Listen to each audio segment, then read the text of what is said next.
لله وكفى وسلام على عباده الذين اصطفى وصل وسلم وبارك على نبينا المصطفى وعلى آله وعلى أصحابه نجوم الهدى وقاطب التقى اللهم وفقنا لما تحب وترضى من القول والعمل وجنبنا الفواحش والمعاصي والخطايا والزلل اللهم آثرنا واغفرنا واصلح لنا شأننا كله لا إله إلا أنت أما بعد کتاب الایمان ایمان عمل پر مقدم ہوتا ہے اس لیے کہ کسی بھی عمل کے درست اور صحیح ہونے کے لیے ایمان کا ہونا شرط ہے۔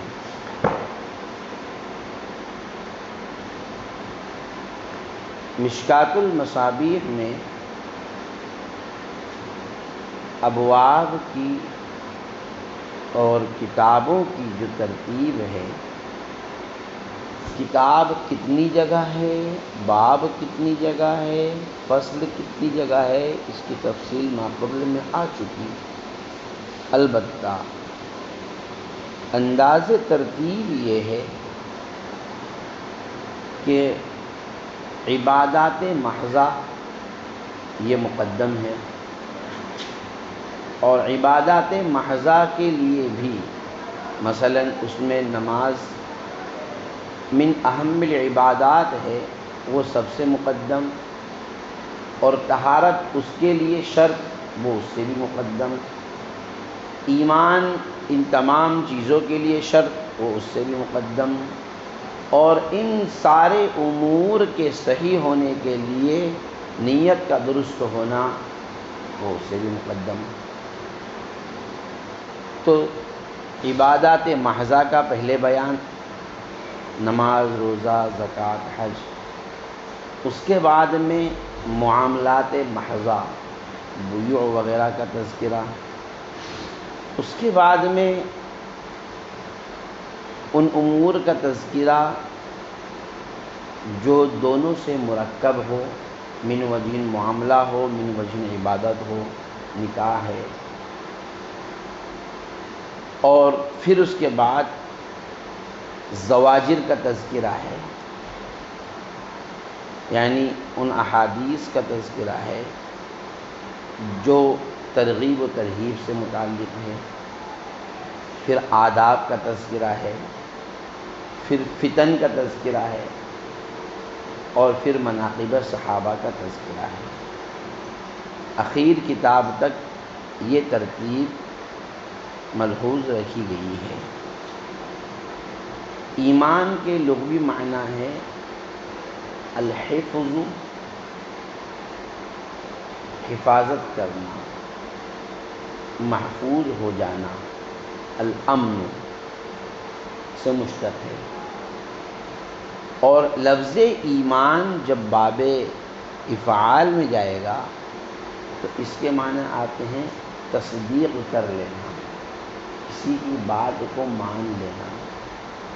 اسی لیے بات ماننے کے لیے ایک لفظ استعمال کیا جاتا ہے آمنا صدقنا، کہتے ہیں نا کہ بھائی آپ جو بھی حضرت ارشاد فرما دیں اس پر لبیک آمنا صدقنا۔ تو ایمان کے معنی آتے ہیں تصدیق کرنا، اور شرعاً ایمان کہتے ہیں التصدیق بما علم بالضرورۃ انہ من دین محمد صلی اللہ علیہ وسلم۔ ان امور کی تصدیق کرنا جن کے متعلق بداہتاً اس بات کا علم ہو کہ وہ حضرت محمد صلی اللہ علیہ وسلم کے دین میں سے ہے۔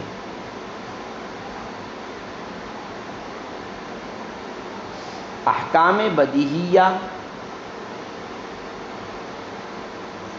وہ بہت سارے وہ احکام ہیں احکام بدیہیہ میں جن کا ثبوت قطعی ہوتا ہے، مثلا نماز، روزہ، زکوٰۃ، حج قطعی الثبوت ہے اور بدیہی بھی ہے۔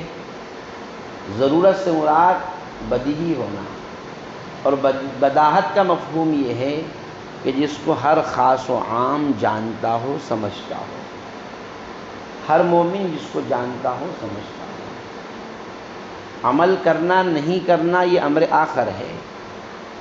یہی وجہ ہے کہ اگر کوئی بندہ مومن ہے، عمل کے اعتبار سے صفر ہے، کبھی نماز نہیں پڑھتا، کبھی روزہ نہیں رکھتا، لیکن آپ اس کے سامنے جب بھی نماز اور روزے کا تذکرہ کریں گے تو وہ اس کا نام ادب سے لے گا اور بے ادبی نہیں کرے گا۔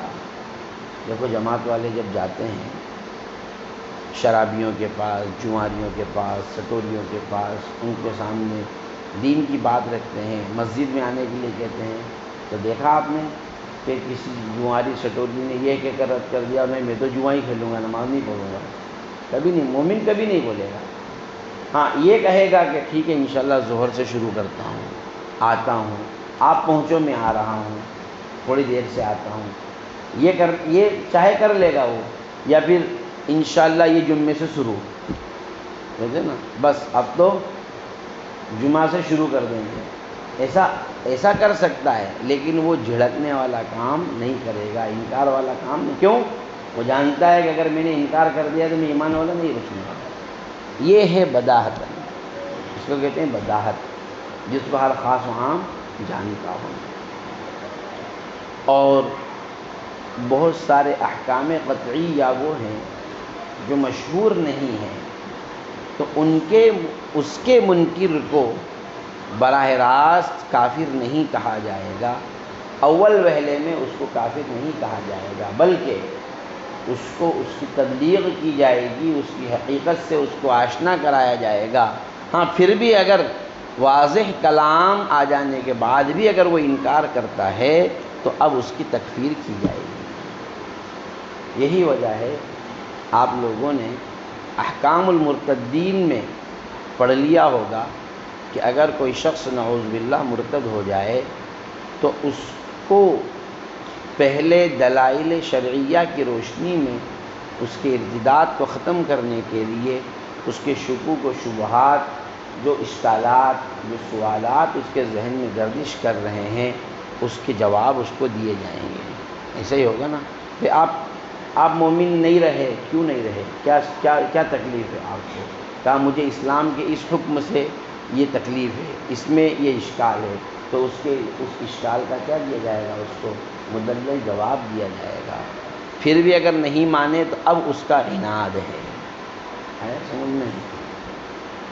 اور احکام ظنیہ ثبوتاً اور دلالتاً، وہ احکام جو ظنی ہے، ثبوت کے اعتبار سے بھی، دلالت کے اعتبار سے بھی، اس کا منکر کافر نہیں ہوگا، اس کے منکر کی تکفیر نہیں کی جائے گی۔ ایمان کا مقابل ہے کفر۔ لغت میں کفر کے معنی آتے ہیں اخفا کے، انکار کے، نہ ماننے کے۔ کافر کو بھی کافر اسی لیے کہا جاتا ہے کہ وہ اللہ تبارک و تعالی کی اس پر نازل کردہ نعمتوں کا اخفا کرتا ہے، کیونکہ اگر وہ اس کا اظہار کرتا تو اللہ تعالیٰ کا اقرار کرتا ہے۔ سمجھی بات؟ ہاں، اسی لیے زارع کو بھی کافر کہا جاتا ہے، اس لیے کہ وہ زمین میں، ارض میں بذر کو مستور کرتا ہے۔ سمجھی بات؟ اور شریعت میں کفر کہا جاتا ہے عدم التصدیق بما علم بالضرورت انہ من دین محمد صلی اللہ علیہ وسلم، یعنی ایمان کی جو تعریف کی گئی ہے بس اس میں تصدیق سے پہلے لفظ عدم بڑھا دیا جائے، باقی تعریف پوری کی پوری وہی ہے۔ مومن تصدیق کرتا ہے اور کافر عدم تصدیق کرتا ہے، وہ تصدیق نہیں کرتا۔ پھر کفر 4 طرح سے ہے۔ نمبر 1 کفر انکار، نمبر 2 کفر جحود، نمبر 3 کفر نفاق، نمبر 4 کفر عناد۔ کافر منکر ہوگا، جاحد ہوگا، معاند ہوگا اور منافق ہوگا۔ کفر انکار کیا ہے؟ دل اور زبان دونوں سے انکار کرنا، جیسا کہ عام کفار و مشرکین۔ کفر جحود کیا ہے؟ عدم الاقرار باللسان، انکار کر رہا ہے زبان سے اقرار نہ کرتے، زبان سے اقرار نہ کرتے، جیسا کہ ابلیس کا کفر۔ کیا ابلیس اللہ تعالیٰ کو کے ایک ہونے کو نہیں جانتا تھا؟ کیا ابلیس اللہ کی قدرت کو نہیں جانتا تھا؟ لیکن اس کے باوجود بھی ابا واستکبر وکان من الکافرین۔ ایسے ہی علماء یہود کا کفر، جو نبی صلی اللہ علیہ وسلم کا انکار کرتے تھے، تو ان کا انکار کرنا یہ دل سے نہیں تھا، یعنی دل میں اس حقیقت کو وہ جانتے تھے کہ آپ سچے پیغمبر ہیں۔ کیا دلیل اس کی؟ الذین آتیناہم الکتاب یعرفونہ کما یعرفون ابناءہم۔ کیسے جانتے ہیں حضور کو؟ اپنے بچوں کو جس طریقے سے جانتے پہچانتے ہیں، اسی طریقے سے نبی کو بھی پہچانتے ہیں۔ اگر آپ کے بچوں کو ایک بڑے مجمع میں لا کر کے بہت سارے خلط ملط کر دیے جائیں تو ہر باپ اپنی اولاد کو کیا کر لے گا؟ پہچان لے گا۔ دیکھو مدرسے کی چھٹی ہوتی ہے، اسکول کی چھٹی ہوتی ہے، سارے ماں باپ اپنے اپنے بچوں کے لیے کھڑے رہتے ہیں، موٹر سائیکل سے، کار سے، پیدل۔ اب جیسے ہی بچے آتے ہیں تو بھیڑ بھاڑ میں اپنے بچوں کو نکال لیتے ہیں کہ نہیں نکالتے؟ جس طریقے سے اپنے بچوں کو پہچانتے ہیں، ایسے ہی علماء یہود نبی صلی اللہ علیہ وسلم کو پہچانتے ہیں، لیکن زبان سے اس کا اقرار نہیں کر پا رہے ہیں۔ اور ایک ہے کفر نفاق، زبان سے اقرار کرنا، اقرار باللسان تو موجود ہے لیکن انکار بالقلب ہے۔ ومن الناس من يقول آمنا باللہ وبالیوم الآخر وما هم بمؤمنین۔ زبان سے تو کہہ رہے ہیں لیکن فرمایا وما هم بمؤمنین۔ جس کی زبان پر کلمہ توحید ہو اور دل میں کفر ہو وہ کفر نفاق ہے، ایسا شخص منافق ہے۔ نمبر 4 کفر عناد، یعنی قلب میں معرفت بھی ہو اور زبان سے اقرار بھی ہو، قلب میں معرفت بھی ہے، زبان سے اقرار بھی ہے، لیکن اس کے باوجود بھی حق کو قبول نہ کرے، یعنی جان بھی رہا ہے، سمجھ بھی رہا ہے اور کہہ بھی رہا ہے کہ نہیں آپ جو کہہ رہے ہیں بات بالکل صحیح ہے، آپ کی بات پہ میں غلط نہیں مان رہا ہوں، لیکن میں قبول نہیں کر سکتا۔ جیسا کہ کفر ابی طالب، ابو طالب سب جانتے تھے اور کہتے بھی تھے وَلَقَدْ عَلِمْتُ بِأَنَّ دِينَ مُحَمَّدٍ مِنْ خَيْرِ أَدْيَانِ الْبَرِيَّةِ دِينًا۔ ابو طالب کا تو شعر ہے، مجھے پتا ہے کہ دینوں میں سب سے بہترین دین دین محمد ہی کا ہے، لیکن اگر مجھے اپنی قوم کی جانب سے ملامت کا ڈر نہ ہوتا تو میں تمہاری بات کی تصدیق کر دیتا، لیکن نہیں کی، قبول نہیں کیا۔ یہ کفر عناد ہے۔ کون سا کفر ہے؟ کفر عناد۔ ایمان کی حقیقت کے متعلق محدثین کے مذاہب مختلف ہیں۔ ایمان کی حقیقت کیا ہے؟ فرقہ جہمیہ کے نزدیک الایمان معرفت القلب فقط، دل میں معرفت آ گئی، اللہ کو ایک سمجھ لیا، نبی صلی اللہ علیہ وسلم کو آخری پیغمبر سمجھ لیا، وہ آدمی مومن ہے۔ اعمال وغیرہ سے کوئی فرق نہیں پڑتا، کرے نہ کرے اس سے کوئی فرق نہیں پڑتا۔ نمبر 2 مرجیہ، مرجیہ کے نزدیک ایمان نام ہے تصدیق القلب کا، جہمیہ کے نزدیک معرفت القلب کا، دل نے پہچان لیا مومن، اور مرجیہ کے نزدیک تصدیق القلب کا فقط، بس دل نے تصدیق کرنا چاہیے۔ معرفت یہ دوسرا درجہ ہے، ایک معرفت، یہ تصدیق القلب معرفت سے اونچا درجہ ہے تھوڑا۔ اور کررامیہ کے نزدیک ایمان نام ہے الاقرار باللسان فقط، دل میں کیا ہے کوئی مطلب نہیں ہے، زبان سے اقرار کر لیا وہ شخص مومن ہے۔ ان حضرات کے نزدیک معلوم یہ ہوا کہ ایمان بسیط ہے، مرکب نہیں بلکہ کیا ہے، بسیط ہے۔ حضرت امام اعظم ابو حنیفہ، متکلمین شیخ ابو الحسن الاشعری، ابو منصور ماتریدی، ان حضرات کے نزدیک ایمان نام ہے حقیقتاً التصدیق بالقلب کا، ایمان نام ہے حقیقتاً کیا ہے، التصدیق بالقلب کا، اور اقرار باللسان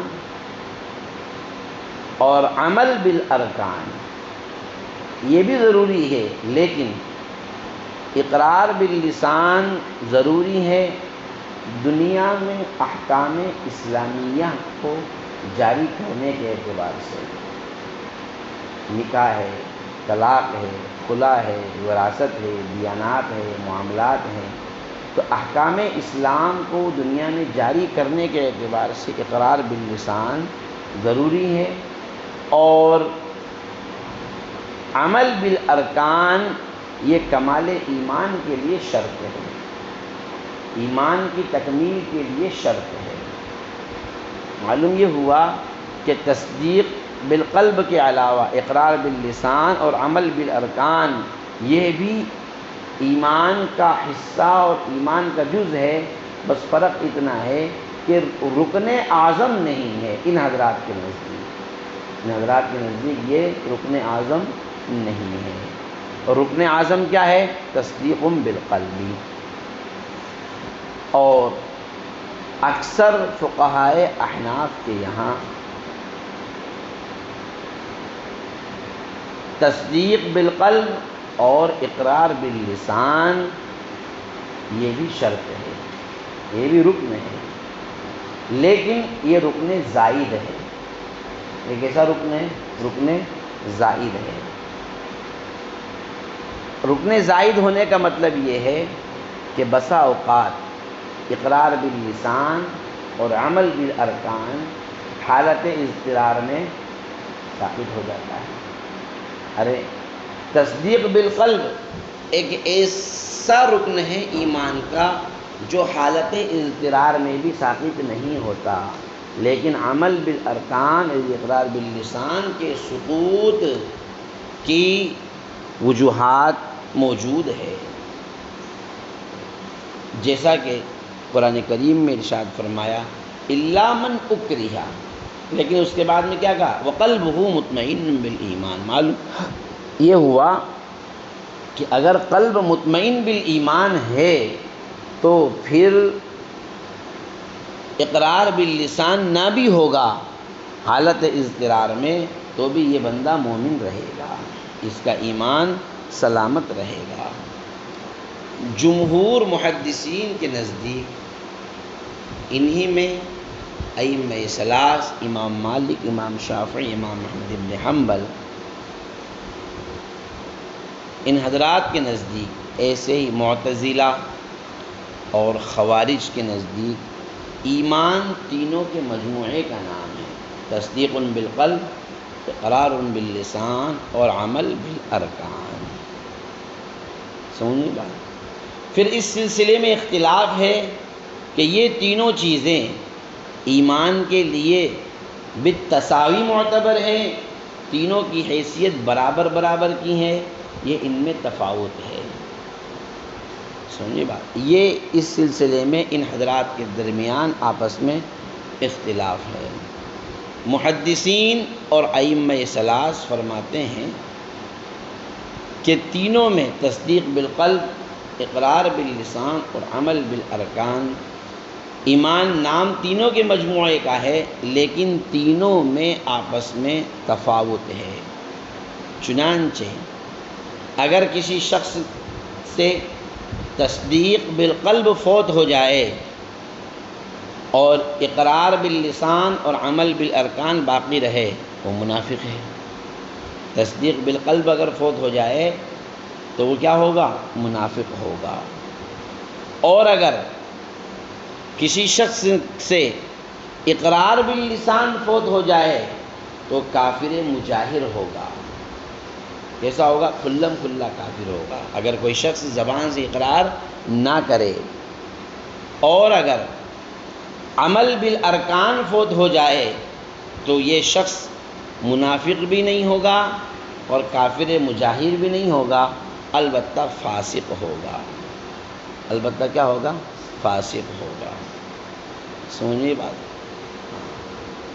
اور لہذا ان حضرات کے نزدیک اس اعتبار سے ایمان کلی مشکک ہوا، افراد کے تفاوت سے وہ متفاوت ہوگا، تینوں کی حیثیت ایک جیسی نہیں ہے۔ اور معتزلہ اور خوارج کے نزدیک ایمان میں یہ تینوں چیزیں برابر ہے۔ تینوں چیزیں کیا ہیں؟ برابر ہے۔ اگر ایک بھی فوت ہو گیا تو یہ شخص کافر ہو جائے گا۔ تصدیق بالقلب، اقرار باللسان، عمل بالارکان، تینوں میں سے اگر ایک بھی فوت ہو گیا تو یہ شخص کیا ہو جائے گا؟ کافر ہو جائے گا۔ پھر اگر یہ شخص کافر ہو گیا تو پھر معتزلہ اور خوارج میں آپس میں اختلاف ہے کہ ایمان سے نکلا ہے، کفر میں پہنچا ہے یا نہیں پہنچا ہے۔ معتزلہ اور خوارج اس بات میں تو متفق ہیں کہ تینوں میں سے کوئی ایک چیز فوت ہوئی تو یہ ایمان سے خارج ہو گیا، یہ ایمان سے کیا ہو گیا؟ خارج ہو گیا۔ لیکن خرج من الایمان دخل فی الکفر ام لا، کفر میں داخل ہوا یا نہیں ہوا۔ چنانچہ خوارج کے نزدیک یہ شخص کافر ہو جائے گا، ایمان سے نکل جائے گا اور کیا ہو جائے گا؟ کافر ہو جائے گا۔ اور معتزلہ کہتے ہیں ایمان سے تو نکل گیا لیکن کفر میں داخل نہیں ہوا، بلکہ فإنها منزلة بین المنزلتین، کفر اور ایمان کے درمیان میں ایک تیسرا درجہ ہے، یہ حضرت وہاں لٹکے ہوئے ہیں۔ سمجھیے بات۔ اب یہاں پر آ کر حنفیہ کے یہاں جو آپ نے سنا کہ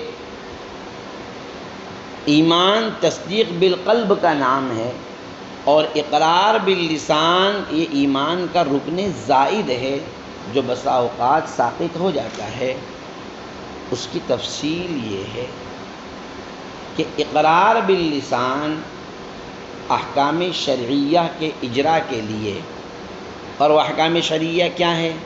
وراثت ہے، ولایت ہے، شہادت ہے، امامت ہے، تدفین فی مقابر المسلمین ہے۔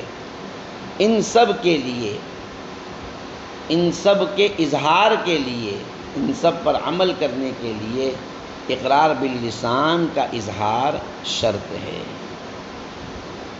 سمجھے بات۔ اگر کوئی شخص ضرورت کے وقت اقرار باللسان نہیں کر پایا، مثلا بول ہی نہیں سکتا ہے، یا اس کو اتنا وقت نہیں ملا کہ وہ زبان سے اقرار کر پاتا، اتنا وقت اس کو نہیں ملا، لیکن تصدیق بالقلب ہے اس کے متصل، یا پھر اس کو خوف ہے کہ اگر میں نے اقرار باللسان کر لیا تو مجھے مار دیا جائے گا، تو ایسا شخص بھی آخرت میں مومنین میں شمار ہوگا۔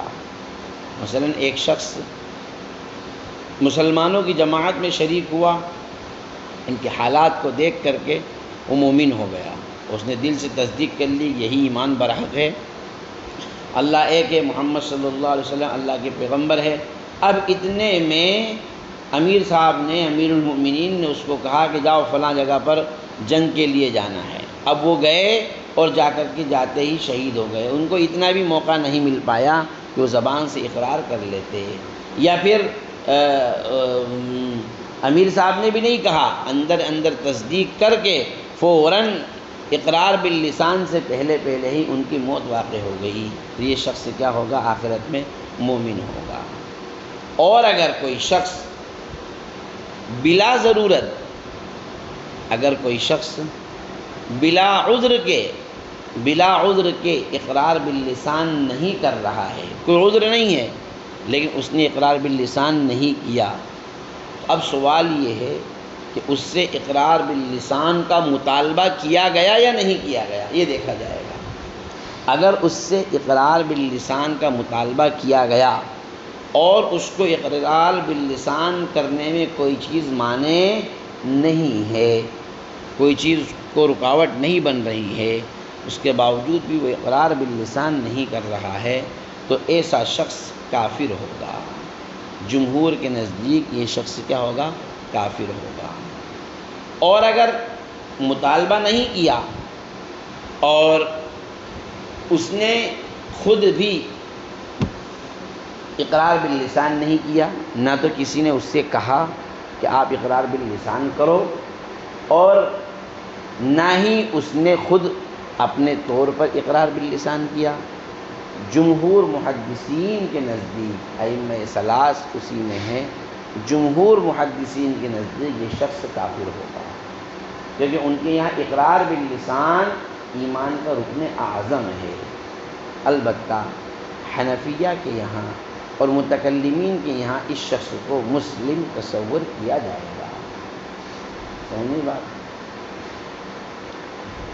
اب ایک سوال یہ ہے، کیا ایمان میں کمی زیادتی ہوتی ہیں؟ الایمان یزید و ینقص، ایمان گھٹتا ہے بڑھتا ہے یا پھر ایک جگہ پر جمع رہتا ہے؟ امام اعظم ابو حنیفہ اور حضرات متکلمین کے نزدیک ایمان گھٹتا بڑھتا نہیں ہے، جبکہ جمہور محدثین اور ائمہ ثلاث کے نزدیک الایمان یزید و ینقص۔ اللہ تبارک و تعالیٰ نے قرآن کریم میں ارشاد فرمایا، وَإِذَا تُلِيَتْ عَلَيْهِمْ آيَاتُهُ زَادَتْهُمْ ایمانا۔ سننے گا، اس لیے ان حضرات کے نزدیک ایمان گھٹتا بھی ہے اور بڑھتا بھی ہے۔ معلوم یہ ہوا کہ امام صاحب کے نزدیک ایمان مفرد ہے اور ان حضرات کے نزدیک ایمان مرکب ہے، اور شے مفرد گھٹتی بھی نہیں ہے بڑھتی بھی نہیں ہے، اور شے مرکب گھٹ بھی سکتی ہے بڑھ بھی سکتی ہے۔ ایمان اور اسلام کے درمیان فرق کیا ہے؟ کیا دونوں ایک ہی ہیں یا الگ الگ ہیں؟ ایک قول یہ ہے کہ ایمان اور اسلام دونوں ایک دوسرے کے مرادف ہیں۔ قرآن میں اللہ نے ارشاد فرمایا، فَأَخْرَجْنَا مَنْ كَانَ فِيهَا مِنَ الْمُؤْمِنِينَ فَمَا وَجَدْنَا فِيهَا غَيْرَ بَيْتٍ مِنَ الْمُسْلِمِينَ۔ ایک ہی بستی کا تذکرہ ہے، بس اس بستی والے کو ایک مقام پر مومنین سے تعبیر کیا گیا، دوسرے مقام پر اسی بستی والے کو مسلمین سے تعبیر کیا گیا۔ معلوم ہوا کہ ایمان اور اسلام ایک ہی ہے، اور جمہور کے نزدیک دونوں متغیر ہیں، الگ الگ چیزیں ہیں۔ اسلام نام ہے انقیاد ظاہری کا، کہ آدمی ظاہر طور پر اپنے آپ کو مطیع و فرما بردار بنا لے، اور ایمان نام ہے انقیاد باطنی کا، جیسا کہ قرآن کریم میں ارشاد فرمایا گیا، قالت الاعراب آمنا قل لم تؤمنوا ولكن قولوا اسلمنا۔ اعراب نے جب یہ کہا کہ آمنا، تو ان سے فرمایا گیا آپ کہیے تم ابھی مومن نہیں ہوئے، ہاں اسلمنا کہہ سکتے ہو، یعنی انقیاد ظاہری والے اوصاف تمہارے اندر آ چکے ہیں، لیکن انقیاد باطن سے ابھی تم خالی ہو۔ سمجھ بات؟ ہاں یہ جو فرق ہے مصداق کے اعتبار سے، اور دونوں ایک دوسرے کے متلازم ہے، مفہوم کے اعتبار سے دونوں اگرچہ ایک دوسرے کے متغیر ہے، لیکن مصداق دونوں کا یکساں ہے، ایک ہی ہیں۔ تو مصداق کے اعتبار سے ایک ہیں، مفہوم کے اعتبار سے ان میں اختلاف ہے۔ کیسے؟ انقیاد ظاہری انقیاد باطن کے بغیر، اور انقیاد باطنی انقیاد ظاہر کے بغیر معتبر نہیں ہو سکتی۔ انقیاد ظاہری انقیاد باطن کے بغیر، اگر کوئی شخص ظاہر میں نماز روزہ سب کر رہا ہے لیکن اندر سے مومن نہیں ہے، تو کیسے اعتبار کیا جائے گا اس کا؟ ایک شخص اندر سے ایمان والا ہے لیکن ظاہر میں اس کچھ کرتا ہی نہیں ہے، تو بتائیے کیسے اعتبار کیا جائے گا؟ لوگ اس کو مومن سمجھیں گے؟ نہیں سمجھیں گے۔ سمجھیے بات؟ تو دونوں ایک دوسرے کے لیے متلازم ہے، دونوں ایک دوسرے کے لیے کیا ہیں؟ متلازم ہے، نتیجے کے اعتبار سے، ظہور کے اعتبار سے، اگرچہ مفہوم دونوں کا مختلف ہے۔ حضرت علامہ انور شاہ کشمیری رحمۃ اللہ علیہ فرماتے ہیں کہ دونوں ایک دوسرے کے متلازم ہیں، اور مبدا دونوں کا الگ الگ ہو سکتا ہے، لیکن منتہا دونوں کا ایک ہی ہے، اس لیے کہ ایمان کی شروعات ہوتی ہے تصدیق بالقلب سے، اور اس کی انتہا ہوتی ہے اعمال ظاہریہ پر، اور اسلام کی شروعات ہوتی ہے اعمال ظاہریہ سے، اور اس کی انتہا ہوتی ہے انقیاد باطن تصدیق بالقلب پر۔ سنیے بات؟ تو مبدا دونوں کا، ایمان کا مبدا تصدیق بالقلب ہے، اسلام کا مبدا عمل بالجوارح ہے، لیکن منتہا دونوں کا ایک ہی ہے، اور وہ کیا ہے؟ رضا الہی کا حصول۔ واللہ اعلم بالصواب۔